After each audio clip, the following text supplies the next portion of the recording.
मधुमिता शुक्ला हत्याकांड के दोषी अमरमणि त्रिपाठी और उनकी पत्नी को सजा पूरी होने से पहले ही उत्तर प्रदेश सरकार ने रिहा करने का फैसला किया है। अंग्रेजी अखबार इंडियन एक्सप्रेस ने अमरमणि त्रिपाठी के गृह क्षेत्र महाराजगंज से एक विस्तृत रिपोर्ट प्रकाशित की है। इस रिपोर्ट के मुताबिक 20 साल से जेल में बंद अमरमणि त्रिपाठी का प्रभाव अब भी महाराजगंज के नौटवनवा इलाके में कम नहीं हुआ है। बीते 20 सालों में अमरमणि त्रिपाठी सिर्फ एक बार ही साल 2006 में जमानत पर इस इलाके में आए थे। अमरमणि का गृह क्षेत्र नौटनवा महाराजगंज जिले में है, जो उत्तर प्रदेश की राजधानी लखनऊ से करीब 300 किलोमीटर दूर है।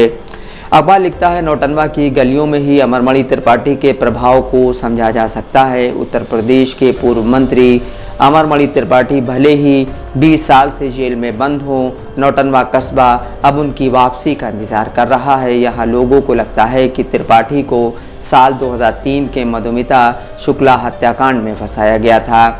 गुरुवार को उत्तर प्रदेश सरकार ने 66 साल के अमरमणि त्रिपाठी और उनकी पत्नी 61 साल की मधुमणि की रिहाई का आदेश दिया था।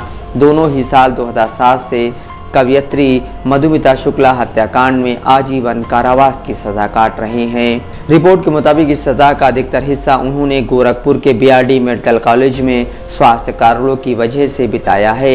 रेलवे स्टेशन के पास नूडल्स बेचने वाले शैलेंद्र वड़बाल कहते हैं, वो हमारे कद्दावर नेता हैं, उनका कोई दोष नहीं है, फंसा दिए गए थे और अगर दोष था भी तो 20 साल की सजा में व्यक्ति बदल जाता है।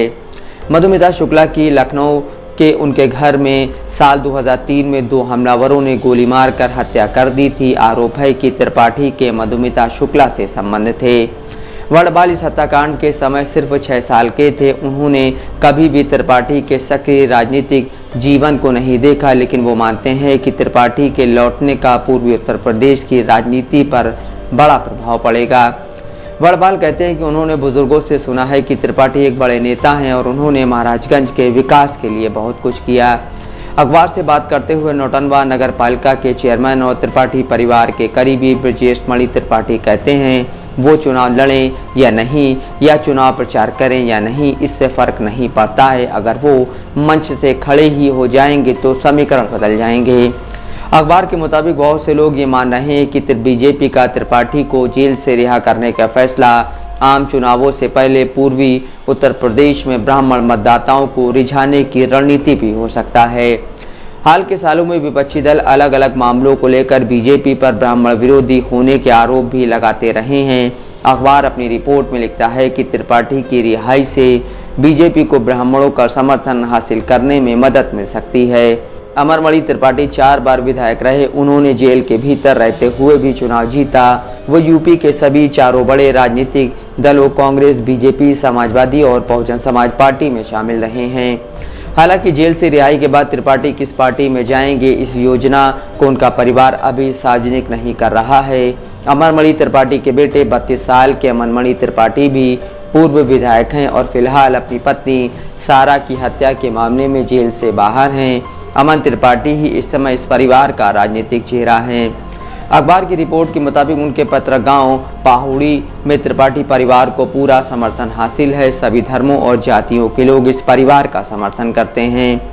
35 साल के दर्जी सोहेल खान ने अखबार से कहा, बस एक बार वो बोल दे कि किसको वोट करना है, उसे ही वोट जाएगा, हर एक उसी को वोट देंगे। अगर वो खुद खड़े हो गए तो एक रिकॉर्ड बनेगा।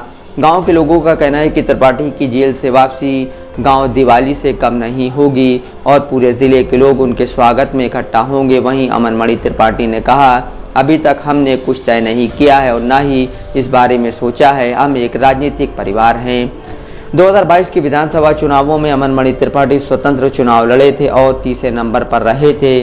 बीजेपी समर्थित निषाद पार्टी के उम्मीदवार ने नौटनवा सीट पर जीत हासिल की थी। मुख्यमंत्री योगी आदित्यनाथ के साथ रिश्तों का जिक्र करते हुए अमरमणि त्रिपाठी ने इंडियन एक्सप्रेस से कहा, यह किसी समझ के बारे में नहीं है। हमारे महाराज जी के साथ पारिवारिक संबंध है, ये संबंध राजनीतिक नहीं है। अमरमणि त्रिपाठी और उनकी पत्नी को औपचारिक तौर पर रिहा कर दिया गया है, लेकिन वो अब भी गोरखपुर के बीआरडी अस्पताल के मेडिकल वार्ड में ही हैं। Prem Shankar Mishra, Dastak live news.